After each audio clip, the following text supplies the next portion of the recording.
कोमल दीदी से इतना ही कहना चाह रही थी कि दोनों समय के चावल में अंतर है। रात को मैंने राजमा के साथ जीरे के चौक वाला चावल बनाया था और सुबह के टाइम मैंने सबके लिए ताजा नमकीन चावल बनाया। वैसे भी सुबह के नाश्ते में हल्का ही खाना चाहिए ताकि पचने में आसानी रहती है। और माँ, आपको तो खुद सोचना चाहिए, रचना हाउसवाइफ होने के साथ साथ जॉब भी करती है। अकेले इतना सब मैनेज करना इजी नहीं होता। अपने बड़े बेटे को बहू का पक्ष लेते देखकर शारदा जलन खाते हुए सुमित को भी खरी खोटी सुना देती है। हाँ, अब तो तू जोरू का गुलाम बनेगा ही। अरे जब तेरी बीवी नहीं थी ना, तभी तेरी माँ तुझको सुबह और डिनर में दोनों टाइम चूल्हे की गर्मा गर्म रोटी बनाकर खिलाती थी, भूल गया? पर शारदा, तुम्हारे ऊपर केवल घर का काम था। बहू को घर, रसोई और सबके खाने पीने का ख्याल रखने के साथ दफ्तर का कामकाज भी देखना होता है। और बेचारी ने कौन सा रात का बासा परोस कर खिला दिया है। एकदम गर्मा गर्म ताजा खिले खिले चावल बनाए हैं, खा लो चुपचाप। पूरा परिवार चुपचाप नमकीन चावल खा लेते, पर शारदा 2-4 चम्मच खाकर उठ जाती है। मुझको किसी का स्वाद नहीं लगा, ये नमकीन चावल खा लो मेरे हिस्से का भी। माँ जी, मैं आपके लिए कुछ और बना दूं? बहू, तुझको तेरी नौकरी चाकरी से छुट्टी मिले तब तो तू घरेलू बहू होने की जिम्मेदारी निभाएगी। ताना कसकर शारदा कमरे में चली जाती है, जिससे रचना आंखें चुराते हुए कमरे में आ जाती है। पीछे पीछे सुमित भी आ जाता है। रचना, इतनी छोटी सी बात पर रो क्यों रही हो? चुप हो जाओ। मानता हूँ माँ का बर्ताव थोड़ा कठोर है, पर उनकी बातों को दिल पर मत लिया करो। पर सुमित जी, माँ जी को कभी मेरा किया क्यों दिखाई नहीं देता? जल्दी उठकर सबके लिए नाश्ता रेडी करो, बच्चों का टिफिन बनाओ, फिर भी सब नुक्स निकालती हैं। रचना, सच कहूँ तो माँ को चावल खाना खास पसंद नहीं है। वो शुरू से रोटी खाने की शौकीन रही हैं। कोई नहीं, मैं दोपहर के टाइम फुलके बना दूंगी ताकि मम्मी जी अच्छे से खा ले।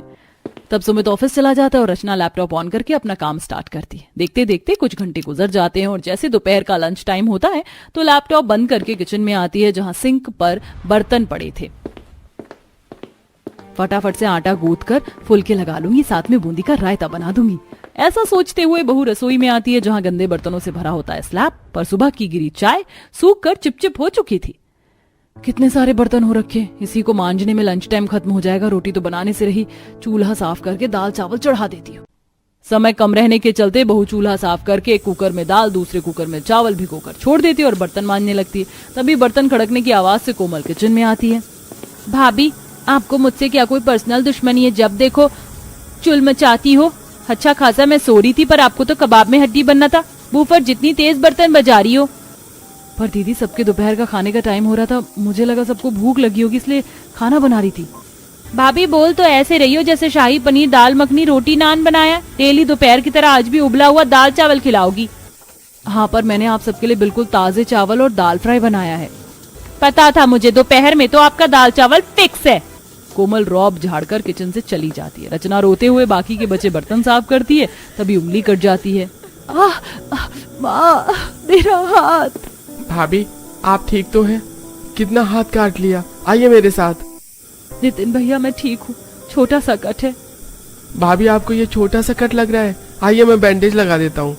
रचना की इसी तरह सुबह से रात तक एक पैर पर काम करते हुए गुजर जाता है। फिर भी सास ननद बस बाल की खाल निकालती हैं। खास करके सुबह में ताजे चावल बनाने पर भर भर कर ताने मिलते। ऐसे ही वक्त गुजरता है। ऑफिस के काम का प्रेशर बढ़ जाने की वजह से रचना अब खाने में 3 टाइम चावल बनाती है।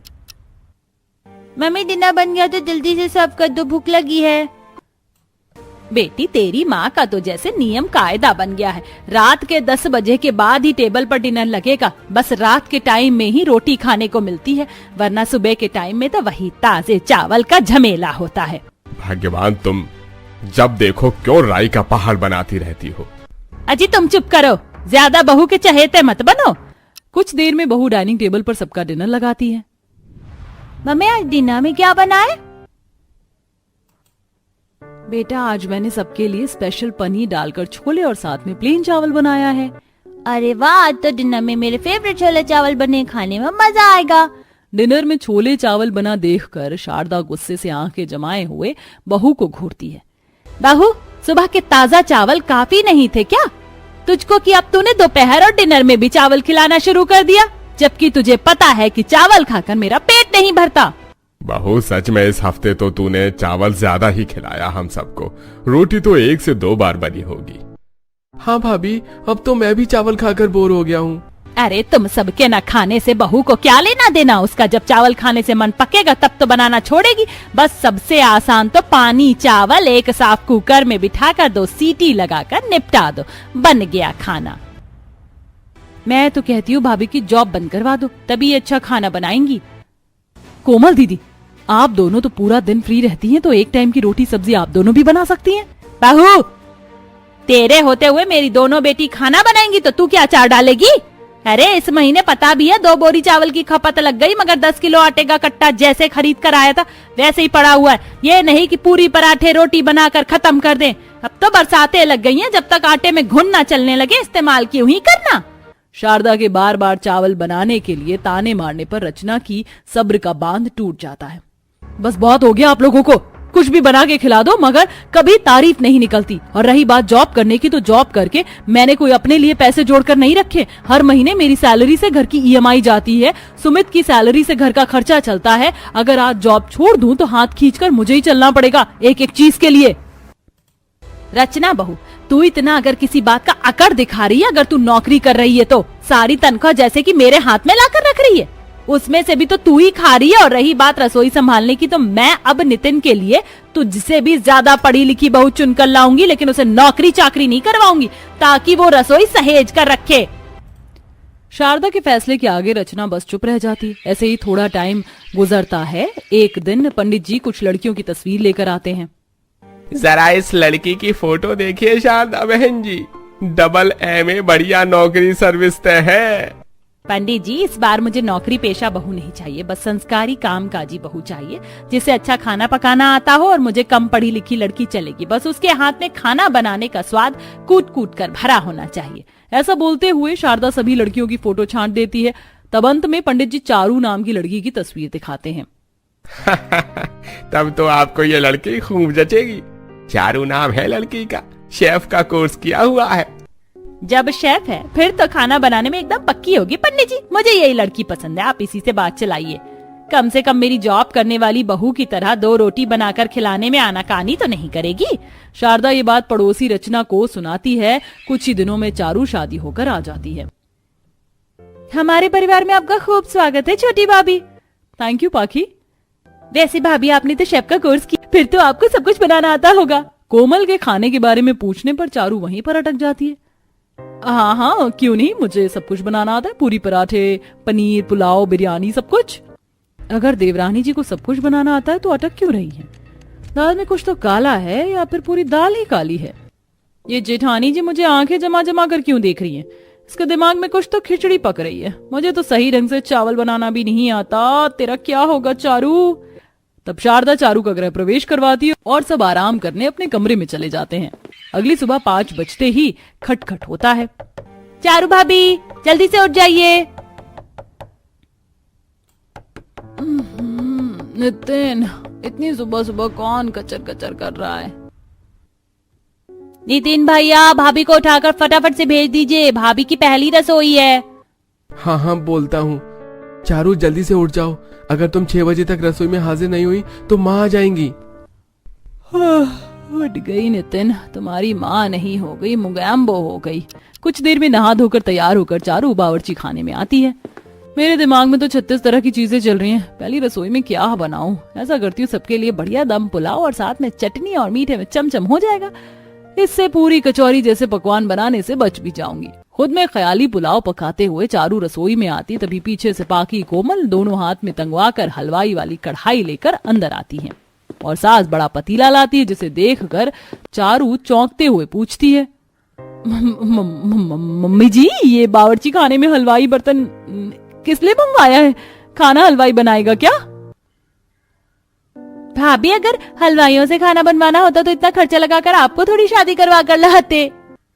क्या मतलब? मैं समझी नहीं। बहू, तू बस इतना समझ ले, इंसान के दिल तक पहुंचने का रास्ता पेट से होकर गुजरता है, तो बस आटे के बढ़िया बढ़िया पकवान बनाकर खिला दे ताकि पेट भर जाए। मेरे लिए आलू वाली कचौरी बनाना और तेरे पापा जी को प्लेन पूरी पसंद है तो वही तलना।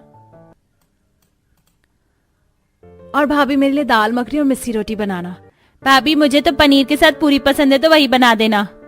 जी जरूर। सास ननद के किचन से जाते चारू गुस्से में बेलन पटक देती है।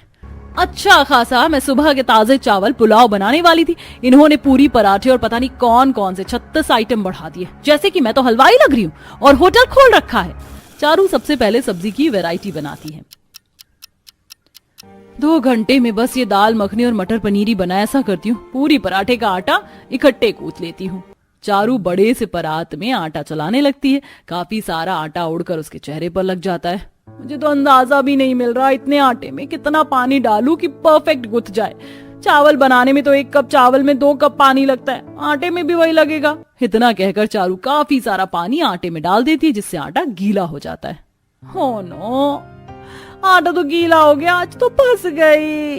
तभी जेठानी रसोई में आती है। देवरानी जी, इसमें और सूखा आटा डालो और फिर गूथो।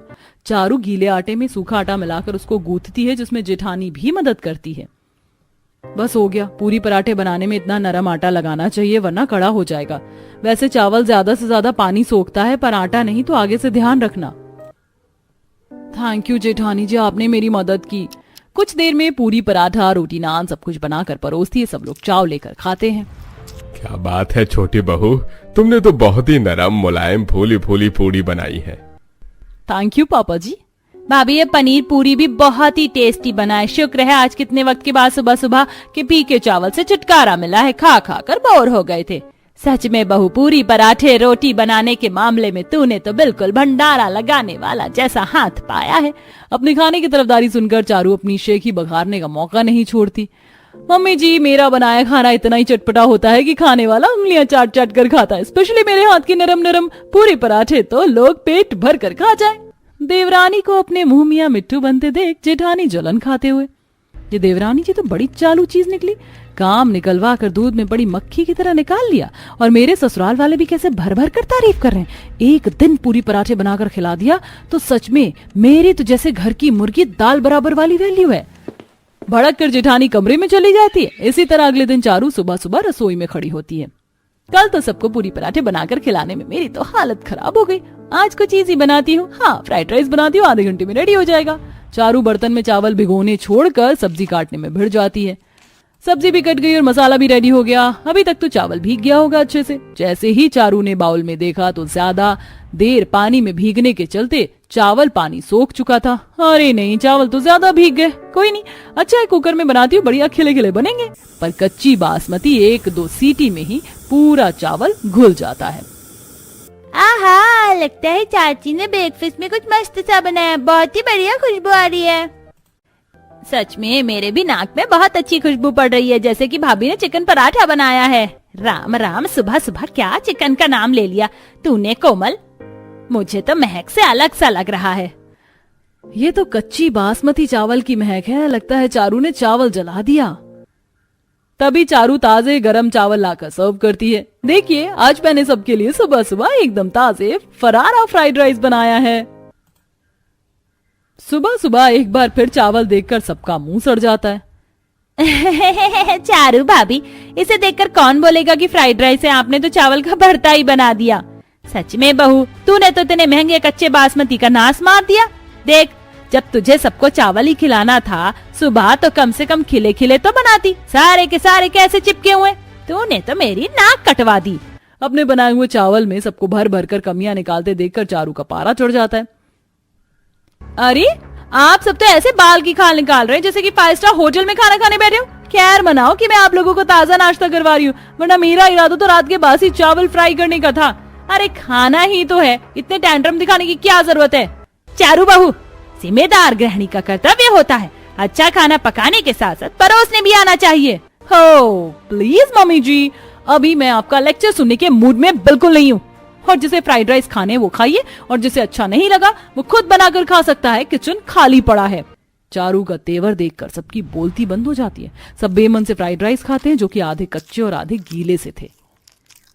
पलक, इससे टेस्टी चावल तो मम्मी बनाकर हम सबको खिलाती थी ना, पर तब किसी ने मम्मी की वैल्यू नहीं की। अच्छा हो रहा है। दोनों बच्चों की बातें सुनकर पूरा ससुराल मन ही मन पछतावा कर रहा था। सच में इससे खिले खिले फरारा चावल तो रचना बहू बनाकर खिलाती थी, तब हमारा हाल बंदर क्या जाने अदरक का स्वाद वाला था। सभी को जबरदस्ती फ्राइड राइस हलक से उतरते देख रचना से रहा नहीं जाता। मम्मी जी, पापा जी, आप सब लोग ये फ्राइड राइस मत खाइए क्योंकि इसके चावल बिल्कुल कच्चे कच्चे पेट में जाकर नुकसान करेंगे। मैं अभी आप लोगों के लिए कुछ अच्छा बनाकर लाती हूँ। रचना फटाफट किचन में जाकर सबसे जल्दी बनने वाली आलू टमाटर की खट्टी स्वादिष्ट सब्जी बनाती है और साथ में गर्मा गर्म फुलके बनाकर सबको ताजा खिलाती है। क्या बात है रचना भाभी ने कितना टेस्टी टमाटर आलू बनाया है, बिल्कुल भंडारे जितना तीखा। और रोटी भी खाने में कितनी सॉफ्ट सी है।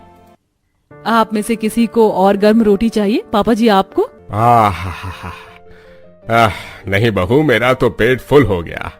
चारू जैसे ही सबको अपने बने चावल छोड़कर जेठानी की रोटी सब्जी बनी खाते देखती है तो जल जाती है।